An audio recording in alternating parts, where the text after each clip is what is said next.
Hello everyone, नमस्कार दोस्तों। मेरा नाम है शिवम सलूजा। स्वागत है आपका मेरे चैनल पे। तो इस वीडियो में हम एटीट्यूड इज एवरीथिंग का पार्ट 1 जानने वाले हैं, जो कि हमने पिछली वीडियो में हमने एटीट्यूड इज एवरीथिंग का इंट्रोडक्शन जाना था। तो अगर आपने वो वीडियो नहीं देखा है तो उसे आई बटन पे जाकर ऊपर देख सकते हैं, या मैं डिस्क्रिप्शन में उसका लिंक दे दूंगा जिससे कि आप अच्छे से कनेक्ट कर पाएं। तो अगर आपने इंट्रोडक्शन का वीडियो देख लिया है तो हम पार्ट 1 शुरू करने वाले हैं, जिसका टाइटल है success begins in the mind. तो चलिए शुरू करते हैं। So, your attitude is the window to the world। तो जेफ ने एटीट्यूड को एक विंडो से कंपेयर किया है कि जैसे हम विंडो से बाहर की दुनिया को देख सकते हैं, उसी तरह आपके एटीट्यूड की विंडो से लोग आपको देख सकते हैं।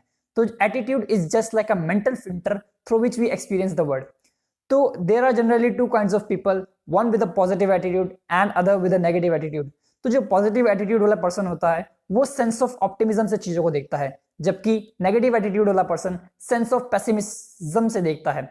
तो जो ऑप्टिमिज्म मतलब कि आई कैन डू दिस, और जो वो नेगेटिव एटीट्यूड वाला पर्सन होता है वो सोचता है कि I can not do this, और वो प्रॉब्लम्स पे ज्यादा फोकस करता है। जबकि पॉजिटिव एटीट्यूड वाला पर्सन सॉल्यूशन को निकालने में ज्यादा फोकस करता है। तो अब जानते हैं कि ये पॉजिटिव और नेगेटिव एटीट्यूड है, ये डेवलप कैसे होता है। क्योंकि जब हम पैदा होते हैं then we are born with a clean mental window. क्योंकि जैसे आप देखते हैं कि छोटे बच्चे हमेशा खुश और मस्ती में रहते हैं, और जब छोटा बच्चा चलना सीखता है तब भी वो कई बार गलतियां करता है और फिर उठता है और खुद चलना सीखता है, बट वो किसी को क्रिटिसाइज या ब्लेम नहीं करता। तो वो क्लीन मेंटल विंडो के साथ पैदा होता है। बट जैसे ही हम बढ़ते रहते हैं, जैसे ही हम ग्रो करते रहते हैं, देन लाइफ थ्रोज अस डर्ट। लाइफ डर्ट फेंकती है हमारी विंडो पे in the form of rejection, criticism, disappointment. तो हमारी जो लाइफ, हमारी जो विंडो है एटीट्यूड की, वो बहुत गंदी हो जाती है। इसका सोल्यूशन क्या है? इसका सोल्यूशन ये है कि जो हमारी एटीट्यूड की विंडो है जो गंदी हो चुकी है with disappointment, rejection and criticism, we can clean that window by washing it. अब हम उसे वॉश कैसे करें? We can wash that with positive attitude. अब पॉजिटिव एटीट्यूड कैसे रखें वो अभी हम जानेंगे, और बट इवेंचुअली पॉजिटिव एटीट्यूड रखना वो आप पे डिपेंड है। You control your own attitude.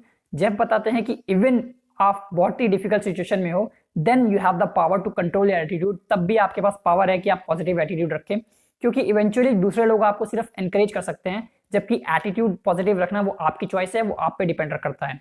Also कि पॉजिटिव एटीट्यूड रखना ही सफिशिएंट नहीं है, but there are certain set of principle जो आपको अप्लाई करने पड़ेंगे जिससे कि आप सक्सेस पा सकें। क्योंकि पॉजिटिव एटीट्यूड जरूरी जरूर है लेकिन सफिशिएंट नहीं है। Positive attitude is necessary but not sufficient. So positive attitude along with certain set of principle can combine together to make you achieve whatever you want to। So you are a human magnet। तो Nightingale एक famous writer और speaker हैं जिन्होंने की to success को 6 words में define किया है। बट आयरनी इज दैट वही 6 वर्ड्स की टू फेलियर भी हैं। तो आप जानना चाहेंगे वो 6 वर्ड्स। तो वो 6 वर्ड्स हैं we become what we think about. जैसा हम सोचते हैं हम वैसा ही बनते हैं। तो इसको हम एक एग्जाम्पल के रूप में जानते हैं। आपने एक्सपीरियंस किया ही होगा, हम एक रियल लाइफ एग्जांपल जानते हैं। जैसे कि आपने एक्सपीरियंस किया होगा कि अगर एग्जाम में एक चैप्टर आ रहा है तो हम वो आसानी से कंप्लीट कर लेते हैं। अगर एग्जाम में 2 चैप्टर आ रहे हैं, उसी सब्जेक्ट में अगर 2 चैप्टर आ रहे हैं तो थोड़ा टाइम लग सकता है, बट वो हम कंप्लीट कर लेंगे। अगर एग्जाम में 5 चैप्टर भी आ रहे हैं तब भी 1-2 दिन हमें एक्स्ट्रा देना पड़ेगा, बट हम कंप्लीट कर लेते हैं। और अगर एग्जाम में 10 चैप्टर या 20 चैप्टर, कितने भी चैप्टर आ रहे हैं, वो हम एग्जाम टाइम तक कंप्लीट कर लेते हैं। क्यों? क्योंकि जैसा हम सोचते हैं, अगर हमारे माइंड को एक सिग्नल है कि 20 चैप्टर आ रहे हैं तो हम उसी तरह एक्शन लेते हैं। हम 1 हफ्ता पहले पढ़ना शुरू कर देंगे, हम 2 हफ्ता पहले पढ़ना शुरू कर देंगे, या हम 1 महीना पहले पढ़ना शुरू कर देंगे। बट हम उस एग्जाम टाइम तक सारे चैप्टर्स जो आ रहे हैं वो कवर कर लेते हैं। तो ये सबसे बड़ा एग्जाम्पल है कि हम किस तरह से, हमारा जो थॉट डिसाइड करता है कि हम किस तरह का एक्शन ले। So we become what we think about. तो we become what we think about, इसको हम लॉ ऑफ डोमिनेंट थॉट से भी एक्सप्रेस कर सकते हैं। तो इसमें जो कीवर्ड है वो है डोमिनेंट, कि मतलब little positive thing does not produce good result.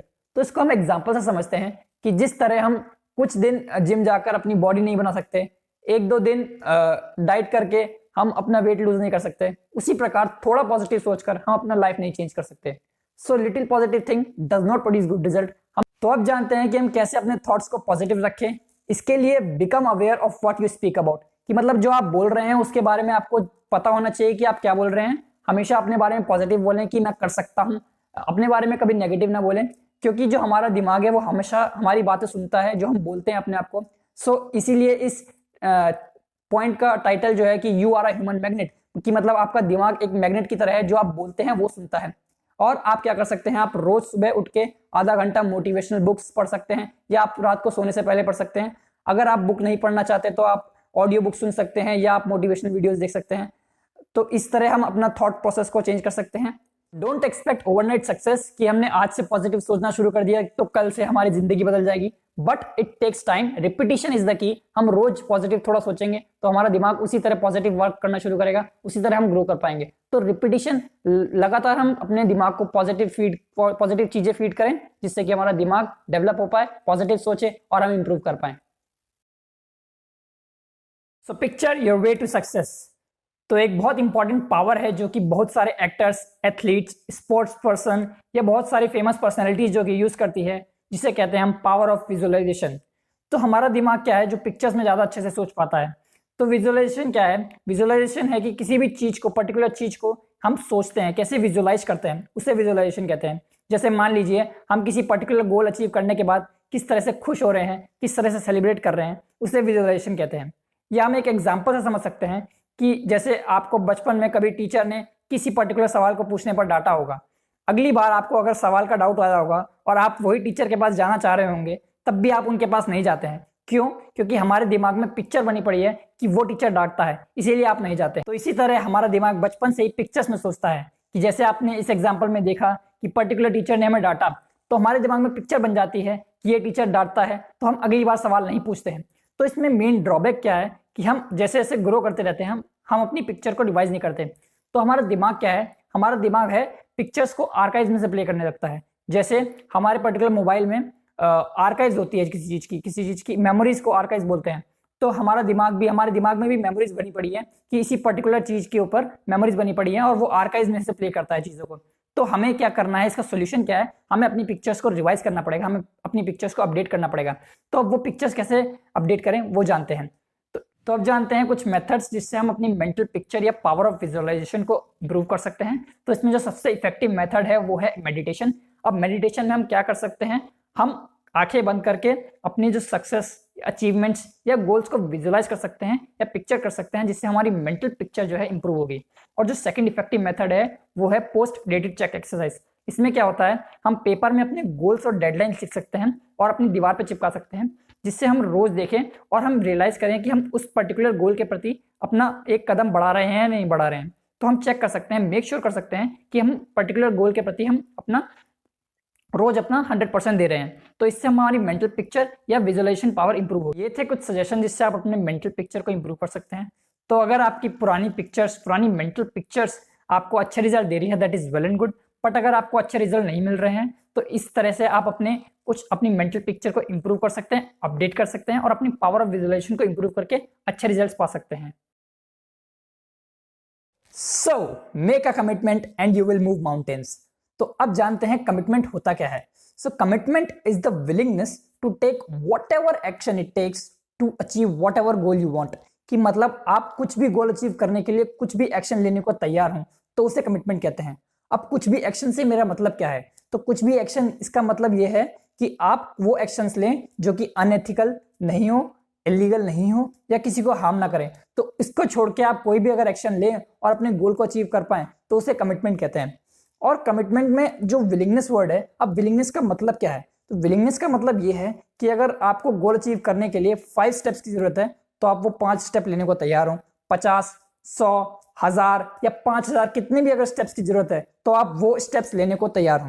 तो कई बार क्या होता है कि कई बार हमें ये नहीं पता होता कि हमें अपने गोल्स अचीव करने के लिए कितना समय लगेगा, कितना स्टेप्स हमें लेने पड़ेंगे। तो कमिटमेंट यही होता है कि हमें कितना भी टाइम लगे, अगर कितना भी समय लगे हमें अपने गोल को अचीव करने के लिए, तो हम अपना एफर्ट देने को तैयार हैं। तो कमिटमेंट से क्या होता है, हम उन चीजों को अपनी तरफ अट्रैक्ट करना शुरू कर देते हैं जो आपको अपने गोल को अचीव करने में मदद करें। जैसे फॉर एग्जांपल, अगर आप अपना यूट्यूब चैनल स्टार्ट करना चाहते हैं तो आप रिसर्च करेंगे कि क्या क्या इक्विपमेंट्स की जरूरत पड़ेगी, जैसे कैमरे की जरूरत पड़ेगी या माइक की जरूरत पड़ेगी। तो आप उन चीज़ों के बारे में रिसर्च करेंगे। और जैसे अगर वीडियो एडिटिंग करनी है तो किस किस सॉफ्टवेयर की जरूरत पड़ेगी और उन्हें कैसे यूज़ करना है, तो आप उन रिसोर्सेज के बारे में रिसर्च करेंगे। और ऐसा नहीं है कि वो रिसोर्सेज पहले एग्जिस्ट नहीं करते थे, बट बिकॉज हम उस गोल के प्रति अपना कमिटमेंट नहीं था, हम उस गोल के प्रति कमिटेड नहीं थे, तो हमने उसके बारे में कभी सोचा ही नहीं और उसकी तरफ कभी एक्शन ही नहीं लिया। तो यही फायदा है कमिटमेंट का कि जब आप कमिटेड होते हैं तो आप उस तरफ एक्शन लेना शुरू कर देते हैं। और ऐसा भी नहीं है कि कमिटमेंट के बाद life will be easy. Life will throw you various obstacles, आपको बहुत मुश्किलें आएंगी, डिसअपॉइंटमेंट्स होंगे, but then you have to remember this quote by Winston Churchill, never never never give up, या this quote by Justin Corbett, you become a champion by fighting one more round. आप एक और round खेलकर ही champion बन सकते हैं। तो आप बार बार ट्राई करते जाइए, बार बार चीज़ों को अपनी गोल की तरफ अपने कदम बढ़ाते जाइए और इस तरह से आप गोल अचीव कर सकते हैं। तो अभी हमने जाना कि हम किस तरह से कमिटमेंट से अपना गोल अचीव कर सकते हैं। So now is the time to make a commitment to achieve our goal. क्योंकि कई बार हम सोचते हैं कि हम इस पर्टिकुलर गोल के लिए हम 6 महीने देंगे और अगर हुआ तो well and good, else we will quit, but this attitude will not take you longer.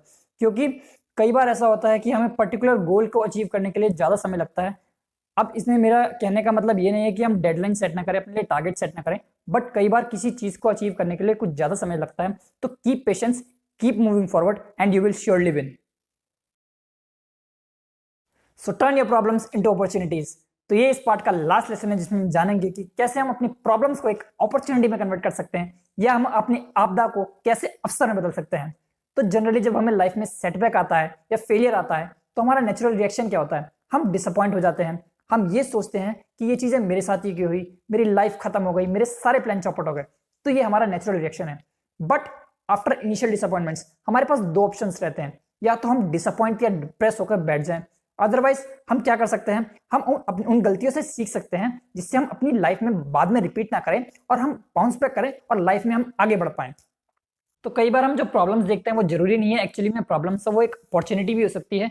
क्योंकि इनिशियली भले ही हमें वो प्रॉब्लम लगे, बट हमें लेटर रियलाइज होता है कि वो एक अपॉर्चुनिटी थी। क्योंकि हम लेटर रियलाइज कर पाते हैं कि जो प्रॉब्लम हुई, जो इंसिडेंट हुआ, अगर वो ना होता तो शायद मैं पर्टिकुलर टाइप ऑफ एफर्ट, इतना एफर्ट नहीं डाल पाता, इतनी मेहनत नहीं कर पाता और मैं इस मुकाम तक नहीं पहुंच पाता। फिर बाद में हमें रियलाइज होता है कि जो हुआ अच्छे के लिए हुआ। और मैंने ऐसे कई इंसिडेंट्स देखे हैं जिसमें मैंने फ्रेंड्स को देखा है कि वो एक पर्टिकुलर जॉब या अपॉर्चुनिटी ना मिलने पर डिसअपॉइंट थे, बट लेटर ऑन जब उन्हें ज़्यादा बेटर अपॉर्चुनिटी मिली, ज़्यादा अच्छी अपॉर्चुनिटी मिली, तो उन्हें रियलाइज हुआ कि जो पिछली अपॉर्चुनिटी नहीं मिली थी वो अच्छा था नहीं मिली, वरना ये अपॉर्चुनिटी नहीं मिलती, या वरना हम इतना एफर्ट नहीं डालते कि हम ये अपॉर्चुनिटी क्रैक कर सकें।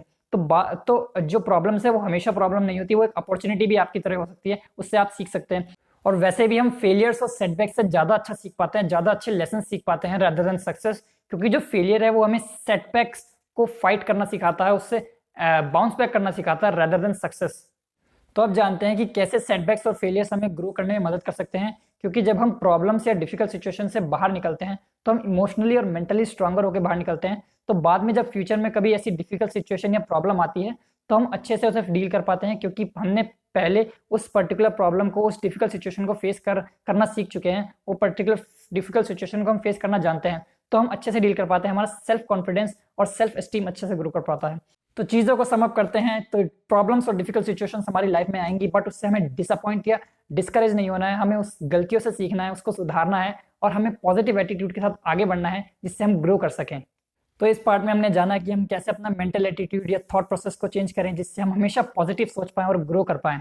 तो इस पार्ट को आने में थोड़ा समय लगा क्योंकि मैं बिजी था किसी काम से, बट नेक्स्ट पार्ट जल्दी आएगा जिसमें हम जानेंगे कि किस तरह से जो हम बोलते हैं वो डिफाइन करता है हमारा एटीट्यूड कैसा होता है। तो the way you speak defines your attitude. तो अगले पार्ट में हम वो जल्दी जानेंगे। तो अगर आपको ये वीडियो अच्छा लगा तो लाइक कर दीजिए, चैनल अच्छा लगा तो सब्सक्राइब कर दीजिए, और कोई भी सजेशन हो तो कमेंट बॉक्स में लिख दीजिए, क्योंकि मैं सजेशंस पढ़ता रहूँगा और इस हिसाब से इंप्रूव करता रहूँगा। क्योंकि धीरे धीरे हम सीखेंगे और ग्रो करेंगे और ऐसे ही हम अपनी कम्युनिटी बढ़ाते रहेंगे। तो तब तक के लिए चलते हैं। जय हिंद, वंदे मातरम।